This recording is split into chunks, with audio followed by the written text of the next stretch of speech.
Imagine this. You sit down to work on something important. The deadline looms, the stakes are high, and you know, without a doubt, that you should focus. But before you even realize what's happening, your hand moves to your phone. Just a quick check. One notification, a harmless peek at a message, then another, and another. Before long, an hour has vanished into a black hole of mindless scrolling. And the worst part? You don't even remember making the decision to do it.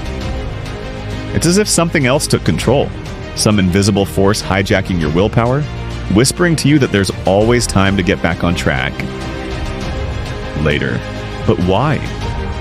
Why do you feel an almost physical pull toward distraction, even when you know it sabotages your goals, dreams, and aspirations?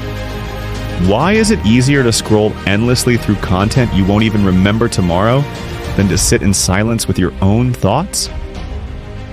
Think about it. The moments when you're left alone, truly alone, without noise, entertainment, or stimulation, something unsettling happens. A strange discomfort rises like an itch in your mind. The silence is deafening. The stillness feels unbearable, so you reach for an escape, your phone, a video, a notification, anything to drown out that discomfort. But what exactly are you running from? We tell ourselves distraction is about entertainment, relaxation, or even staying informed. But deep down, isn't it something else? A nagging emptiness we don't want to face? A creeping anxiety about something bigger? Something we can't quite name? Here's the paradox. The more we distract ourselves, the more restless we feel. The more we seek relief, the more drained we become.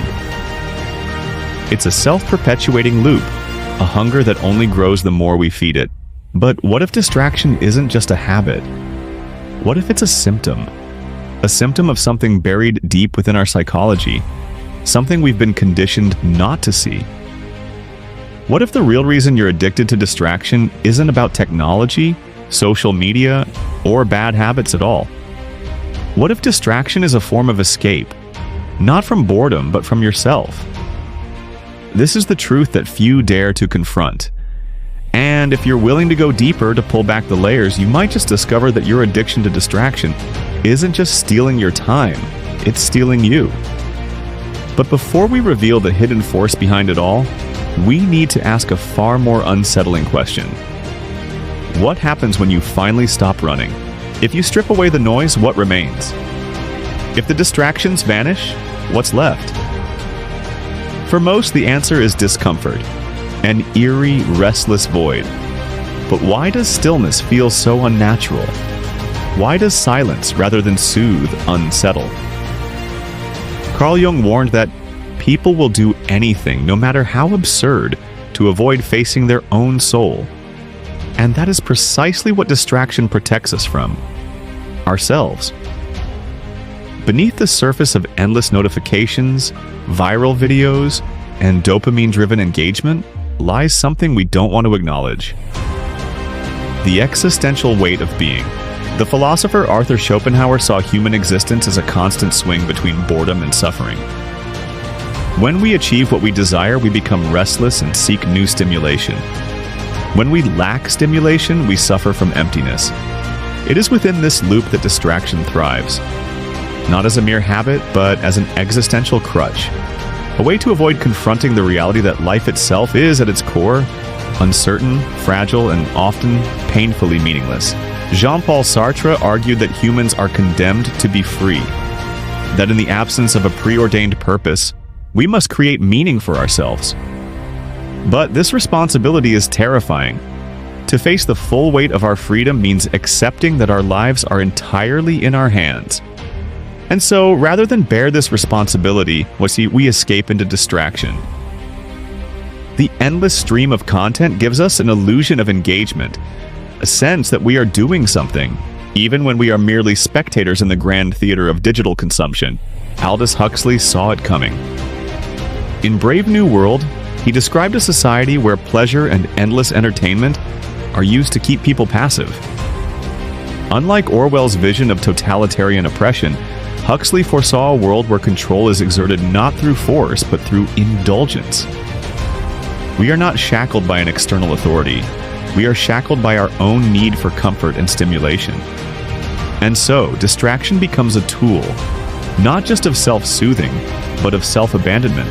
When you constantly divert your attention, you fragment your ability to engage deeply with anything. This isn't just about work or creativity. It's about relationships, emotions, and self-awareness. The more you avoid stillness, the more alienated you become from yourself. You no longer know what you think because you are always absorbing the thoughts of others. You no longer understand what you truly desire because your attention is hijacked by algorithms designed to manufacture wants you never had. In the end, distraction does more than waste your time. It erodes your identity. And yet, we crave it. We invite it. We make it a part of our lives willingly. Because facing the alternative, the vast, unsettling silence of existence feels unbearable. But what if that silence is the very thing you need to reclaim yourself? At the neurological level, constant stimulation reshapes the brain's ability to focus.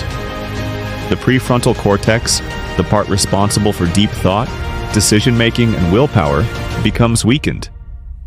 The more we engage with shallow, fleeting content, the harder it becomes to sustain attention on anything of substance. The mind becomes conditioned for consumption rather than contemplation. Culturally, distraction fuels passivity. The more we immerse ourselves in endless entertainment, the less energy remains for real engagement, with ideas, with relationships, with personal growth. In a world saturated with distractions, those who control attention control everything. Consider how modern platforms are designed. They do not merely offer content, they create addiction. Algorithms do not seek to entertain, they seek to enslave. Your attention is not the product, it is the currency. And the more you give it away, the less of yourself remains. This is the unseen cost of distraction. It does not merely waste time, it robs you of depth, depth of thought, depth of emotion, depth of connection. But what if you could reclaim it? What if you could step outside the machine and see it for what it is? Before we explore the way out, you must first ask yourself, are you truly in control of your attention, or have you already lost it? Reclaiming your attention is an act of rebellion.